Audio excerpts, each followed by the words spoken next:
आज हम बात करेंगे एक नए अनोखे पौधे की जिसका नाम है अपामार्ग।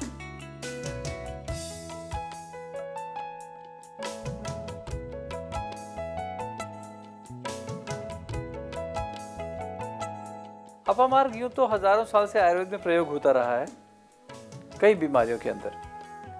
आज भी सड़कों के किनारे, घरों के किनारे अपामार्ग के पेड़ कहीं कहीं मिल जाते हैं, मगर अफसोस की बात यह है हम में से बहुत लोग उसका प्रयोग, उसकी विधि और उसके प्रॉपर्टीज भूल चुके हैं। अपामार्ग देखने में तो छोटा सा पौधा ही है जो बहुत खूबसूरत दिखाई देता है और ऑर्नामेंटल वैल्यू भी इसकी है, मगर इसके अलावा शारीरिक सौंदर्य और शारीरिक स्वास्थ्य को बनाए रखने के लिए अपामार्ग का एक बहुत बड़ा रोल है। अगर हम दांत के दर्द की बात करें तो उसको ठीक करने के लिए आप क्या कर सकते हैं, अपामार्ग का पत्तों का स्वरस निकाल करके अगर आप उसको दांत में लगाते हैं तो उससे आपका दांत दर्द ठीक हो जाता है।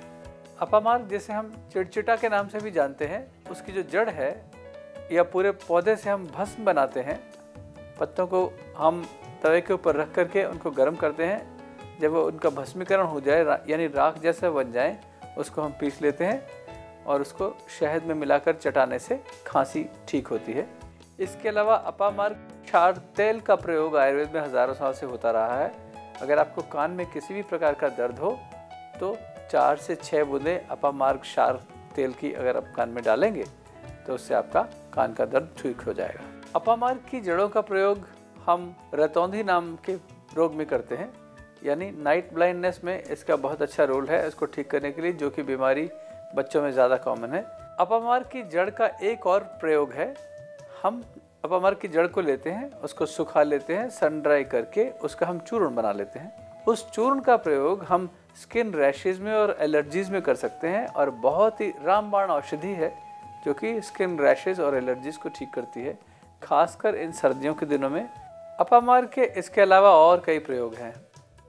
एस्थमा में it is a drug of choice, specially bronchopneumonia के साथ जुड़ा हुआ अस्थमा में, सर्दियों के दिनों में, एलर्जिक अस्थमा में अपामार्ग का प्रयोग किया जाता है।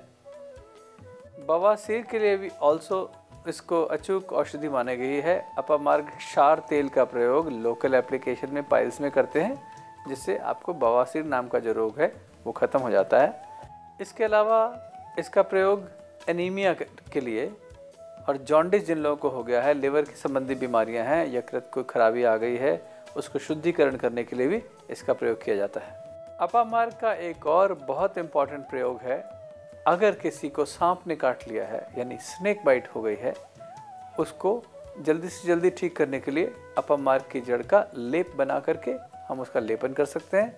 इससे बहुत जल्दी लाभ होगा और जहर उसका चूस लेगा।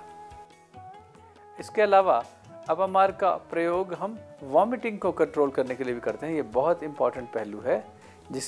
किसी व्यक्ति की उल्टियाँ बंद ना हो रही हो किसी भी वजह से, अपामार्ग का सेवन करने से, उसके प्रयोग करने से ये भी ठीक हो जाता है। तो दोस्तों, ये थे अपामार्ग के अभूतपूर्व प्रयोग जिनका लाभ आप सभी उठा सकते हैं।